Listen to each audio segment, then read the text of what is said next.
let's talk for a second about what it takes to make a great safety. What do you have to have if you're looking to recruit the next great safety to USC? And you've obviously done some recruiting at the high school level. What are you looking for? Wow, great question. I mean, I think you have to look. The game has changed. I mean, obviously, you read off a lot of those great names that from the 70s into the current, to 2000. So you always have to take into fact where's the game at. Like you look at the guys that played before me, those shoulder pads are huge, mine's included. Yeah. And then when you go to this day and age of these guys, those shoulder pads are a little smaller and also you're playing, you gotta play the whole field. You gotta cover, you gotta, do a little bit. So, but just from some standard things I like to is intelligence, awareness.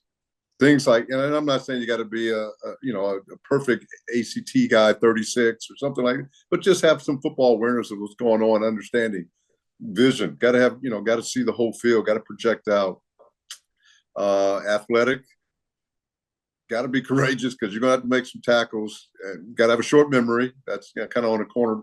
I know that's a little bit of cornerback safety, same thing. Just ability to just want to, you got to have good hands, good, a lot of people say, Mark, you played DB because you were told you couldn't catch. But I think you got to have some ball skills and things like that.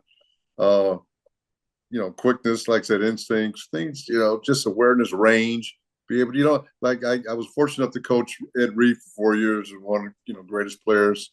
And you look at Ed, and Ed was pigeon-toed and walk around. But one thing Ed had was great range and this anticipation. He can cover a lot of ground, man. He wasn't necessarily the fastest guy. He wasn't slow, but he played twice as fast as he looked on the field because he was able to go jump and get balls and everything. So just a lot of different things. So those characteristics when I coached, look for in guys. Yeah, I called Ronnie Lott the greatest to ever play, and I'm going to stand by that. But the people who argue otherwise will usually argue Ed Reed. I mean, that's you're talking about a guy who was extraordinary. Talk about ball skills and return skills. Yeah.